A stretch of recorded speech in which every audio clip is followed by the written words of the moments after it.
residents were stranded and dying. Our most cherished values as Americans, those values that have set us apart from dictatorial, human rights abusing governments, have been betrayed in unprecedented fashion by President Bush and many of the top officials in his administration. We have a choice. Either we condone what he has done through our inaction, or we hold him accountable through impeachment, communicating to the rest of the world, this is not who we are. We are so much better than this. We will commit to follow the law just as we expect others to do. We will pursue peaceful resolutions of disputes whenever possible. We will demand the truth from our elected officials, and when they deceive us, we will hold them accountable. We will insist on diligence and competence in the fulfillment of our leaders' obligations to protect us. We will not stand for the kidnapping, disappearing, and torturing of people, and those who torture or kill human beings will be held to account under long-established law.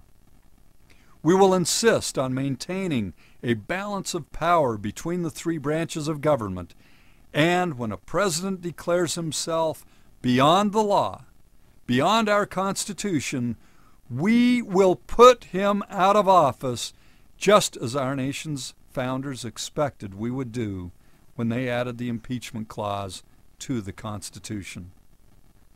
That would be a return to the America we all cherish, a return to the America that in the past has been an inspiration to people throughout the world.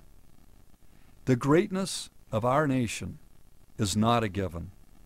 It is great because of its history, its traditions, and the values that we as Americans share.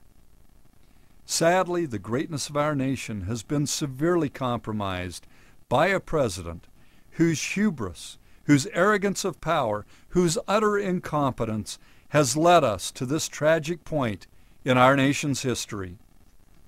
We are militarily occupying a country whose citizens have suffered immensely as a result, a nation that posed no threat whatsoever to the United States. We have been led into this unprovoked, devastating war through deceit and the utter disregard of international treaty obligations. Every day of the United States presence in Iraq, more terrorism, more hatred, more resentment is building against our nation around the world. More people are dying every day. More people are being displaced, and billions of dollars that could help make a better world are being spent to spread more death, misery, and destruction.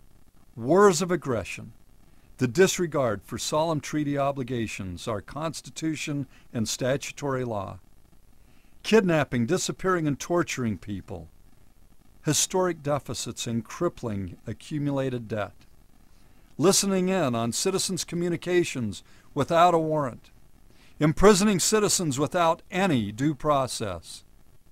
This is not America. It is not who we are or what we believe in. To remain silent is complicity. To voice our opposition, to put an end to this disastrous presidency, would send such a vital message to the rest of the world and to later generations. It would be the beginning of healing, the reaffirmation of our moral standing, and a return to a democratic constitutional government that was, from our nation's founding until recently, a shining beacon of liberty, democracy, and decency to the rest of the world.